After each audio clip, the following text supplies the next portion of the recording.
Box office దగ్గర 3 ఏళ్ల క్రితం బింబిసారా సినిమాతో సెన్సేషనల్ బ్లాక్ బస్టర్ కొట్టినా కూడా తర్వాత టైంలో వరుస ఫ్లాప్స్ తో సతమతం అవుతున్న నందమూరి కళ్యాణ్ రామ్ నటించిన latest movie Arjun son of Vyjayanthi audience ముందుకు రీసెంట్ గా రాగా పర్వాలేదనిపించే విధమైన రెస్పాన్స్ ను సొంతం చేసుకున్న ఓపెనింగ్స్ పరంగా మాత్రం అనుకున్న రేంజ్ కు వెళ్లలేకపోయింది ఈ సినిమా. రీసెంట్ కళ్యాణ్ రామ్ 2 సినిమాలతో పోల్చితే పర్వాలేదు కానీ బింబిసారా రేంజ్ కు ఆల్మోస్ట్ సగం దూరం కూడా వెళ్లలేకపోయింది. రీసెంట్ టైంలో కళ్యాణ్ రామ్ నటించిన సినిమాలలో ఒకప్పుడు ఇజం 3.09 కోట్ల రేంజ్ ఓపెనింగ్స్ ని, ఎమ్మెల్యే 2.72 కోట్ల రేంజ్ ఓపెనింగ్స్ ని నమోదు చేయగా డిజాస్టర్ అయిన ఎంత మంచి వాడవురా సినిమా కూడా 2.2 కోట్ల రేంజ్ లో ఓపెనింగ్స్ ని అందుకుంది. వాటితో పోల్చితే అర్జున్ సన్ ఆఫ్ వైజయంతి 2.2 కోట్ల లోపు ఓపెనింగ్స్ ని మాత్రమే సొంతం చేసుకోగా డెవిల్ సినిమా 1.78 కోట్ల షేర్ ను, అమిగోస్ 2.03 కోట్ల వరకు షేర్ ను ఓపెనింగ్స్ ని సాధించింది. బింబిసారా సినిమా 6.3 కోట్ల షేర్ ఓపెనింగ్స్ తో తన కెరీర్ లో బిగ్గెస్ట్ ఓపెనర్ గా నిలిచింది.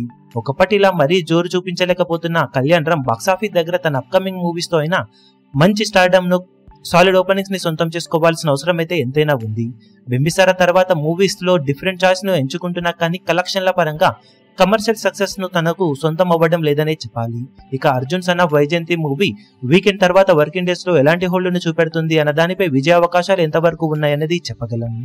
ఈ వీడియో మీకు నచ్చినట్లయితే లైక్ చేయండి, షేర్ చేయండి, ఛానల్ ను సబ్స్క్రైబ్ చేయడం మాత్రం మరవకండి. ఏ చిన్న అప్డేట్ ను మిస్ అవ్వకూడదు అనుకుంటే బెల్ ఐకాన్ ను ప్రెస్ చేయండి.